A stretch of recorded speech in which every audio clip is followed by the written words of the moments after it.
وَلَئِن قُتِلْتُمْ فِي سَبِيلِ اللَّهِ. اب اس آیت کریمہ میں یہ درس دیا جا رہا ہے کہ تم جہاں کہیں بھی ہو تمہیں موت اپنے وقت پر آئے گی. اگر اللہ کی راہ میں موت آ جائے، تم اللہ کی راہ میں شہید کر دیے جاؤ یا اللہ کی راہ میں طبعی موت سے انتقال کر جاؤ، تو اس میں تمہارا نقصان کیا ہے؟ موت تو اپنے وقت پر آئی، لیکن تمہارے لیے بے حساب ثواب اور مغفرت کے خزانے حاصل ہو گئے. وَلَئِن قُتِلْتُمْ فِي سَبِيلِ اللَّهِ. اور بے شک اگر تم اللہ کی راہ میں مارے جاؤ، او متم یا مر جاؤ، اور بالفرض وہ صورت ہی پیش آ جائے جس کا یہ منافقین تمہیں اندیشہ دلاتے ہیں، لَمَغْفِرَةٌ مِّنَ اللَّهِ وَرَحْمَةٌ. ضرور اللہ کی طرف سے بخشش اور رحمت، خیر مما یجمعون، ان کے سارے دھن دولت سے بہتر ہے.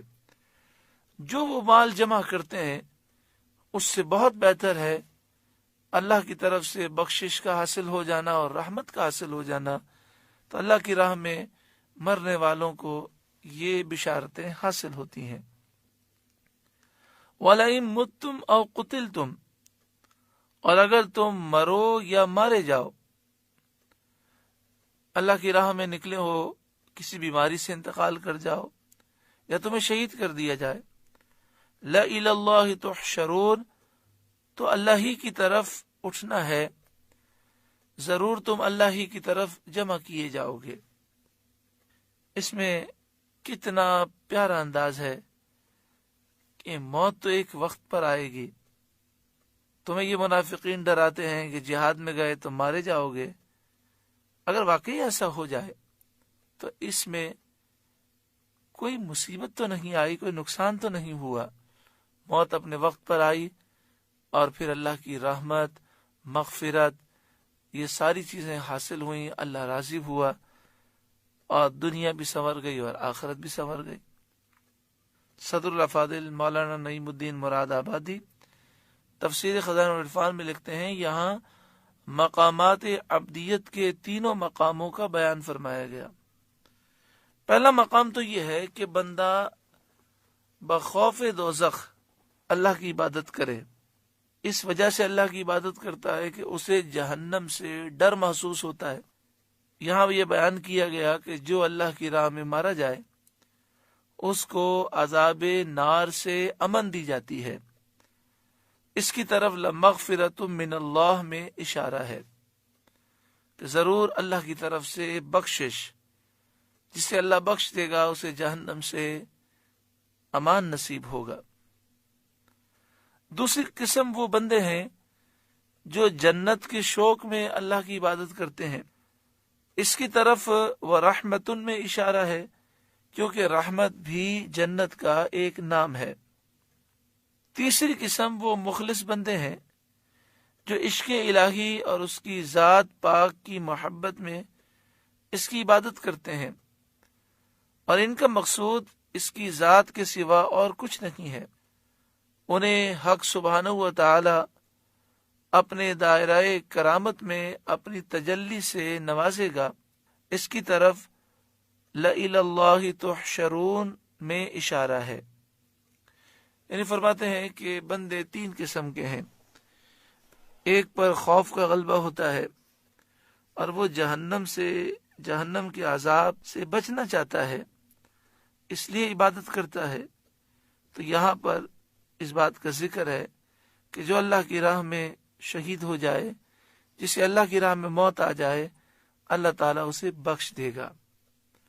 دوسرے وہ لوگ ہیں جو جنت کے حصول کے شوق میں عبادت کرتے ہیں، تو اس میں یہ بھی اشارہ ہے کہ اللہ تعالیٰ انہیں جنت عطا فرمائے گا.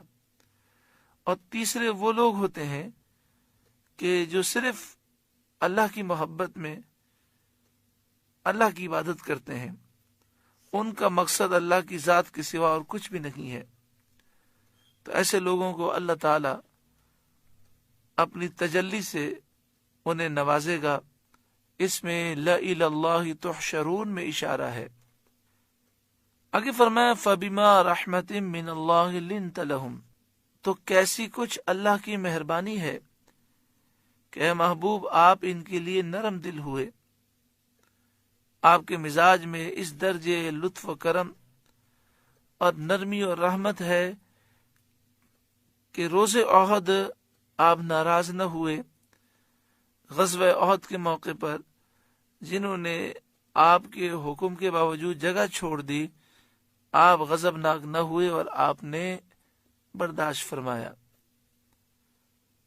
وَلَوْ كُنْتَ فَظًّا غَلِيظَ الْقَلْبِ لَانفَضُّوا مِنْ حَوْلِكَ، اور اگر تند مزاج سخت دل ہوتے اور شدت سے کام لیتے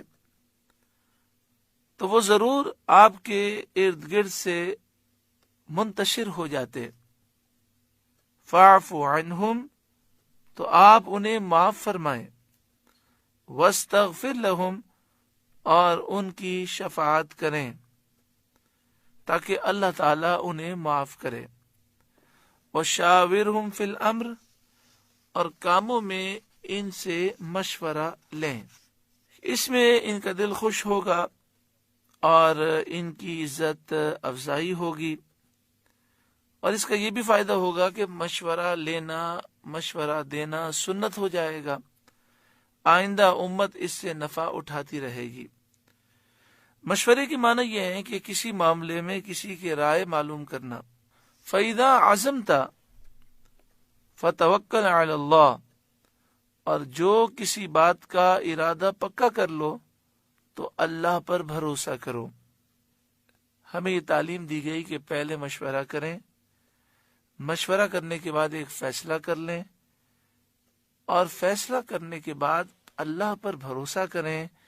بھروسہ ہمارے اسباب پر نہ ہو بلکہ مسبب الاسباب پر ہو. توکل کے معنی ہے اللہ تبارک و تعالی پر اعتماد کرنا اور تمام کاموں کو اللہ کے سپرد کر دینا. مقصود یہ ہے کہ بندے کا اعتماد تمام کاموں میں اللہ پر ہونا چاہیے. مشورہ توکل کے خلاف نہیں ہے.